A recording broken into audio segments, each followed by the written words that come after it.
Hey, my man walking. Give me 5 minutes real quick, bro. You want to learn how great you are according to the Bible? You already know? So what's your nationality? No black brother got killed the other day, but do you know why that black brother got killed the other day? Don't you want to know why these things are happening to us?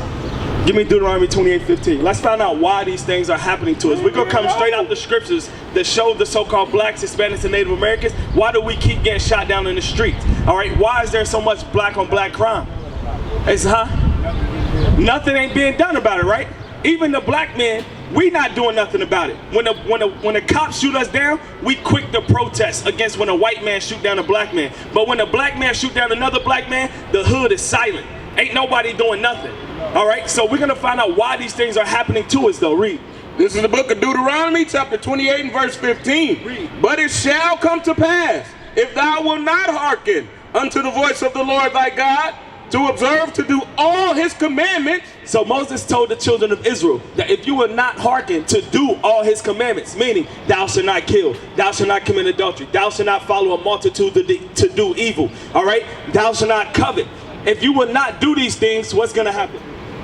If thou wilt not hearken unto the voice of the Lord to do all his commandments and his statutes which I command thee this day, that all these curses shall come upon thee and overtake thee. So if we didn't listen to the commandments, then curses would come upon us and overtake us. Those curses, give me Hosea 4:1. All right, we're going to show you why these things happen. God knows us. He told us if we broke his commandments, then curses would come upon us because we are the children of Israel according to the Bible. The reason that another black man can shoot another black man who look just like him, because he think he's a nigga. He think he's an African American. But when you come back and realize that you're an Israelite, you are God's chosen people, then you won't look at another black man and say, oh, I hate that nigga, I'm gonna kill him.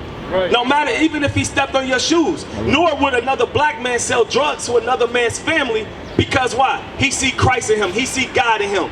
All right, you are a murderer. You have straight hatred if you can sell drugs to another man's family, knowing what those drugs is gonna do to his mom, his sister, or cousin. But there's hatred amongst the black man. All right, it's all, we corrupt ourselves inside. But read. This is the book of Hosea, chapter 4 and verse 1. Read. Hear the word of the Lord, ye children of Israel. So God is speaking to the blacks, Hispanics, and Native Americans. We are the children of Israel. And this is the word he's commanding us to hear. Read. For the Lord hath a controversy with the inhabitants of the land. So God has a controversy with the Israelites who dwell in Cincinnati, Ohio. Point blank period. He has a controversy with those who dwell in the land. Read. Because there is no truth. Because there is no truth, nor mercy, nor knowledge. So there is no truth. The truth, according to the Bible, is God's laws. There is no truth in our communities. Right. We can't change that. You see the men out here in purple and gold? We have decided to make a change. We decided to enforce that change in our communities. But it starts with ourselves. The change always starts with one individual who's going to say, you know what, I have had enough. All right? We need more in purple and gold. You're right. You need to be in purple and gold so that you can encourage the next brother to put on the purple and gold. Because then there will be truth in our communities. There will be mercy because there's no mercy in our communities.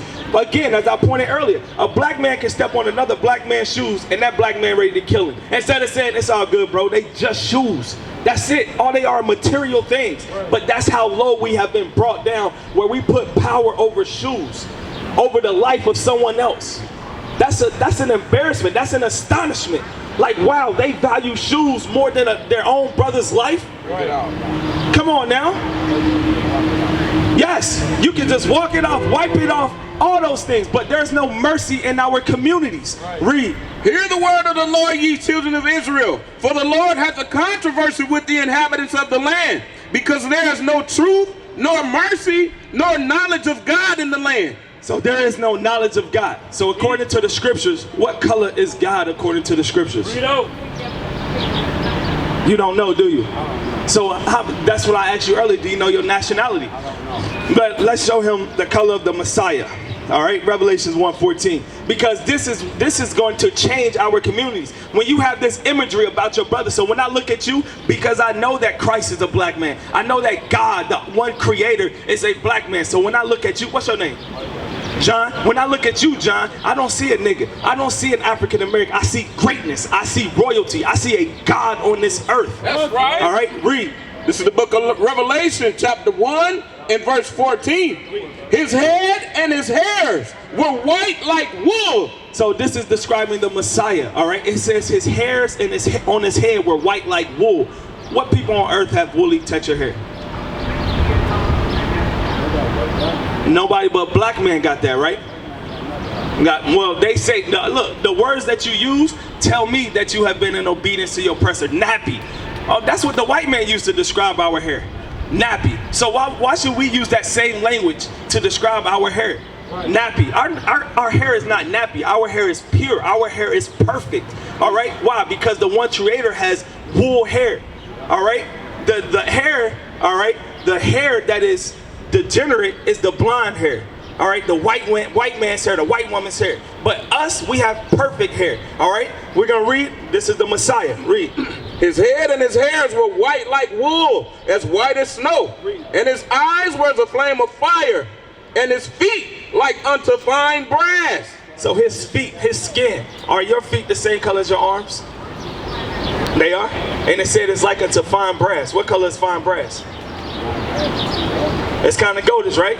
But let's find out what that goldish looks like. As if they burned in a furnace. So if you put anything in a furnace or a modern day oven, what color does it turn? It's going to burn and turn black. The Messiah is a black man according to the scriptures. That's He's right. not a white man. This is the image that they gave us in slavery, and we've believed on it ever since. That's why the black man don't read the Bible, because they say if you want to hide anything from a nigga, do what? Do what to it? Put it in a book. Why? Because the black man, the black woman, they hate to read. This has been in the Bible for centuries, for thousands of centuries, all right? But yet we don't know this. Why? We haven't been into it, but God told us that slavery would take place to us. God told us that our enemies would put a yoke of iron on our neck, all right, until we were destroyed. So we are a destroyed people. As I speak to you right now, John, you have been destroyed because you walked this earth for, how old are you? 57 years of age, all right? And you have not known that the man who's going to save you is a black man. You have not known that your creator is a black man. So we as a people, we have been destroyed. We were once in your position. But let's find out why we continue to get shot down in these streets. Read. This is the book of Deuteronomy, chapter 28 and verse 48. Therefore shalt thou serve thine enemies, which the Lord shall send against thee. So we are in our enemy's land serving our enemies. Why? Because earlier in verse 15 we read that if we broke God's commandments, then curses will come upon us. God sent our enemies, the white man, on us. And read. In hunger. So we serve our enemies in hunger. Okay? So when you get hungry, you got to go to your enemy. Whether that's the white man, the Arab man, Chinese food for the Chinese man. All right? You're not going to your own people. Read. And in thirst. And in thirst. So when you get thirsty or when you can't pay your water bill, what's going to happen if you don't pay your water bill? They're going to cut it off. Not your people, but your enemy going to cut it off. Read. And in want of all things. So in want of, so nakedness. Read from the top. Therefore shalt thou serve thine enemies, which the Lord shall send against thee, in hunger, and in thirst, and in nakedness, and in want of all things. So the clothing on your back, all right? You got to go to your enemies for that. The children of Israel did not make that. Our ancestors worked cotton fields, right? We worked the linen fields, the pylon fields, and all that. But yet we have no royal textile. We don't own none of these factories. Why? They took it through patents, through force, through hanging over, false stealing. They took it. They tricked us. We had Black Wall Street up and running. What happened? They bombed us, sent in the KKK, and slayed all of us. Come on. All right, that's fine. Let's listen on the way out.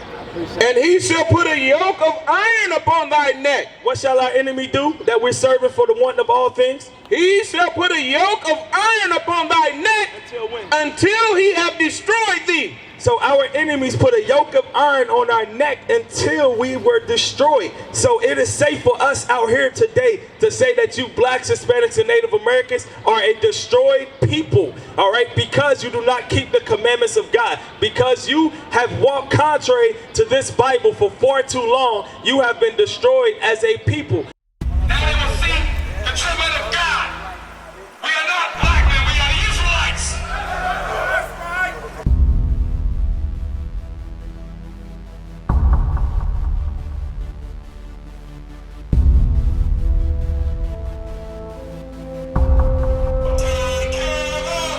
Take care of us. And our children too.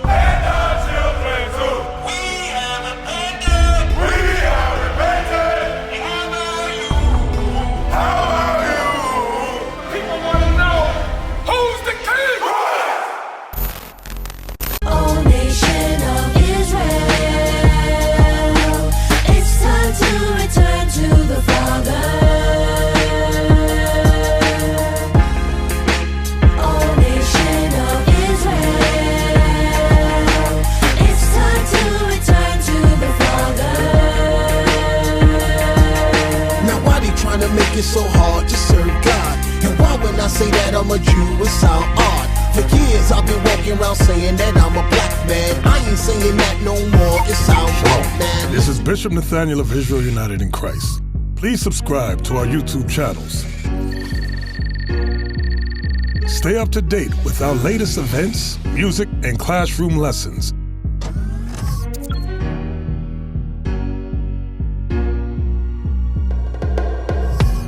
IUIC plans to continue visiting different countries where this gospel has not been preached before. IUIC needs your help in pushing this truth.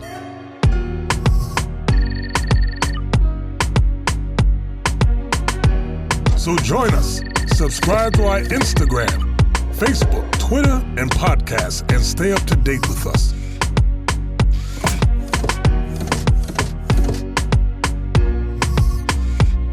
For more information, please visit www.israelunite.org.